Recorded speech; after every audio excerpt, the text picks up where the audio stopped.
Olá, meus irmãos e amigos, bem-vindos à nossa segunda aula do nosso mini curso aí sobre discipulado. Nesse primeiro módulo, só lembrando, nós vamos definir bem o conceito do que é ser um discípulo, de discipulado, os custos que envolvem essa decisão de se tornar um discípulo de Cristo. Eu sou Gilmar e vamos aí para a segunda aula, que é sobre... eu tenho que responder a pergunta antes, né? Não vou falar sobre o que é. Eu perguntei o que faz com que pessoas como eu e você, pessoas da história da igreja, e as pessoas que nós vemos nas páginas da Bíblia, abraçarem esse estilo de vida, de serem seguidores de Jesus. Né? Só lembrando que Jesus disse que aquele que queria segui-lo, ele disse para negar a si mesmo, tomar a sua cruz, né? Estar prontos para morrer da mesma forma que ele morreu. Como pessoas abraçam esse estilo de vida que aparentemente é uma loucura para o mundo, né? E tem uma palavra que é essa palavra que nós vamos falar hoje e falar bastante sobre ela. Então a resposta é que essas pessoas, eu e você, eu espero que você tenha sido totalmente cativado pelo Senhor. Então hoje nós vamos falar sobre isso, sobre ser cativado. E eu quero começar com uma frase de um teólogo lá atrás, no começo da igreja. Não vou me lembrar o século, mas é bem lá no comecinho. Tomás de Kempis. E ele tem uma citação do seu livro A Imitação de Cristo, que diz assim: bem-aventurado é aquele que compreende o que seja amar a Jesus e desprezar-se a si mesmo por amor de Jesus. Por esse amor deves deixar qualquer outro, pois Jesus quer ser amado acima de tudo. O amor da criatura é enganoso e inconstante. O amor de Jesus é fiel e inabalável. Apegado à criatura, cairás, que é instável e inconstante, mas abraçado com Jesus, estarás firme para sempre.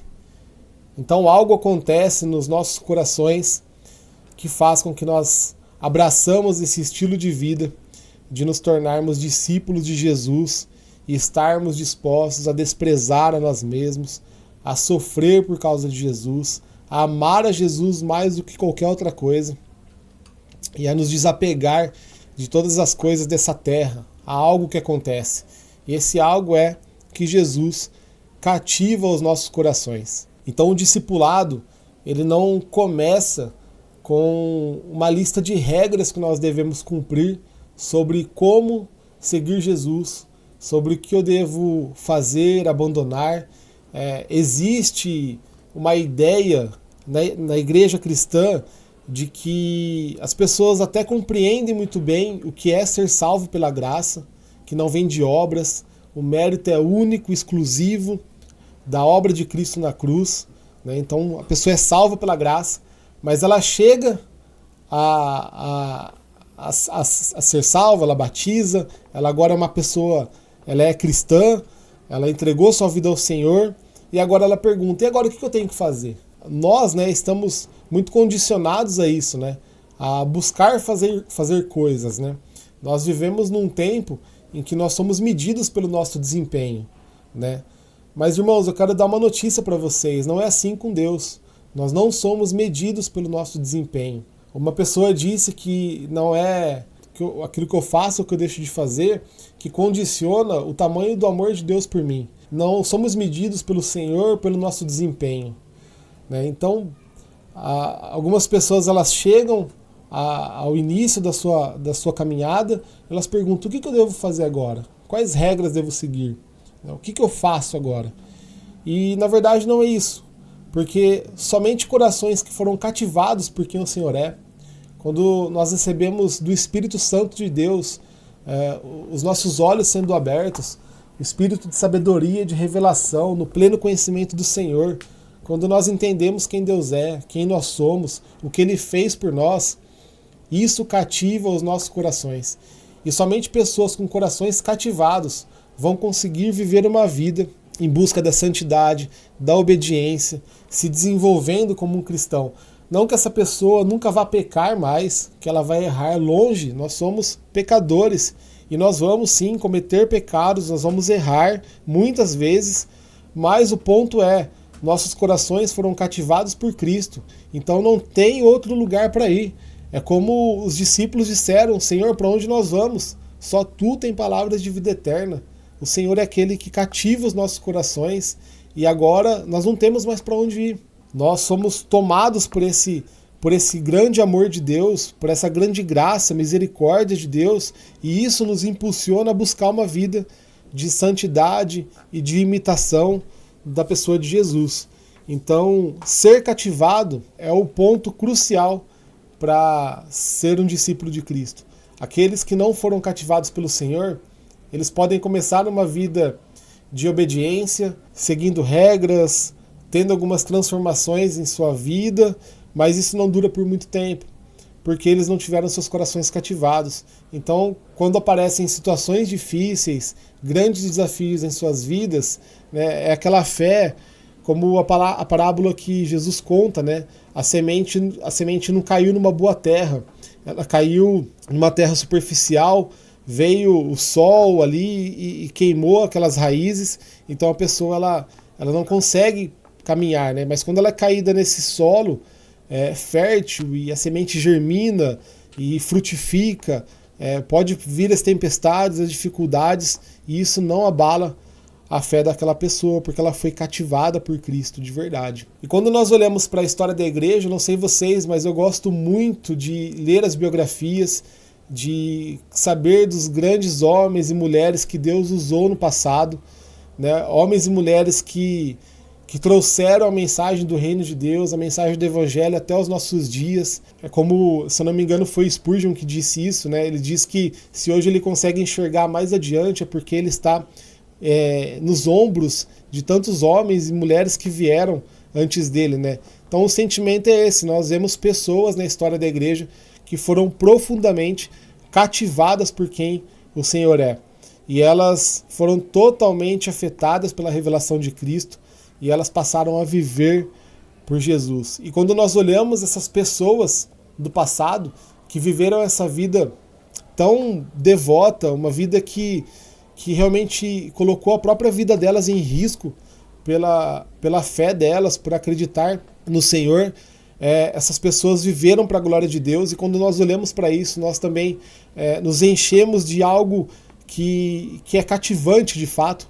Pessoas que são cativadas por Jesus cativam outras pessoas, e é isso que nós vemos quando nós lemos biografias e quando nós olhamos até mesmo para a vida de irmãos e irmãs que estão ao nosso redor. Quando nós olhamos para essas pessoas que são fascinadas e às vezes sem tê-las conhecidos ou vividos no seu tempo, nós queremos ser como eles, nós queremos pegar traços daquilo que eles fizeram, talvez uma vida de devoção, uma vida de estudo das escrituras, uma vida de evangelizar os perdidos, de ir para as outras nações. Então nós somos inspirados, porque nós vemos esse coração pulsar e queimar por Jesus nessas pessoas, e isso também nos cativa. Então são pessoas que são como Davi, no Salmo 27:4, que diz assim: uma coisa peço ao Senhor e a buscarei, que eu possa morar na casa do Senhor todos os dias da minha vida, para contemplar a beleza do Senhor e meditar no seu santo templo. Pensa em quem foi Davi.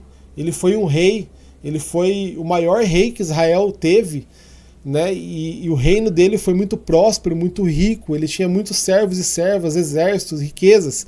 Ele tinha muitas coisas, mas uma coisa ele pedia e uma coisa só ele buscava: que eu possa morar na casa do Senhor todos os dias da minha vida, para contemplar a beleza do Senhor e meditar no seu santo templo. Que o Senhor gere em nossas vidas esse coração de uma só coisa, que Ele nos cative a ponto de olharmos ao redor de tudo aquilo que nós temos pela graça de Deus, de tudo aquilo que está à nossa volta, as inúmeras possibilidades, que nós possamos olhar para tudo isso e não considerar como nada valioso, mas considerar valioso o conhecimento de Cristo, quem Ele é, e buscar esse lugar de contemplação, esse lugar de de buscar conhecer Cristo e prosseguir nisso e amar cada vez mais Ele e viver um estilo de vida que aponta para Ele. Um homem chamado Agostinho de Hipona,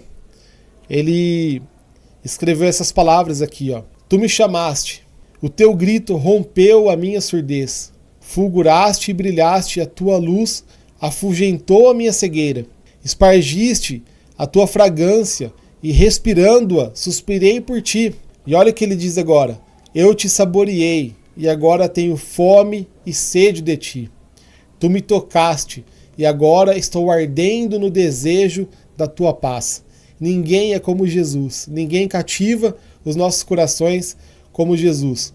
É uma fome, uma sede que é gerada em nós, e quanto mais nós nos satisfazemos na presença de Deus, em quem Ele é, mais fome e mais sede nós temos. Então, nossos corações são cativados por Ele, e apenas Deus importa, apenas viver Cristo importa. O autor de O Pequeno Príncipe ajuda-nos a entender a dinâmica do que é ser cativado.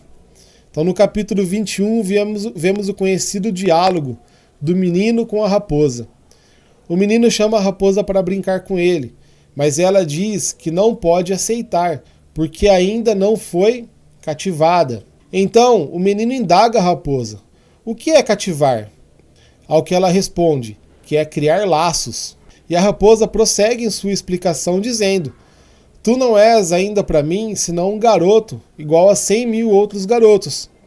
E eu não tenho necessidade de ti. E tu também não tens necessidade de mim. Não passa aos teus olhos de uma raposa igual a 100.000 outras raposas. Mas se tu me cativas, só teremos necessidade um do outro. Será para mim único no mundo, e eu serei para ti única no mundo. Então, o cativar é realmente criar esses laços. O Senhor nos trouxe em seus laços de amor, né? Ele nos cativou, e agora o Senhor é para nós único. De modo que, quando nós temos a revelação de quem Jesus é impossível outros deuses serem colocados no nosso coração.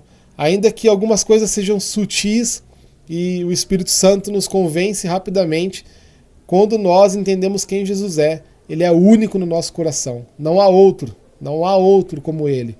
E nós passamos a conhecê-lo. E aqueles que são concorrentes, aquelas coisas que tentam tomar esse lugar de Jesus, elas vão perdendo totalmente a força e o sentido, porque apenas Jesus traz sentido à nossa existência.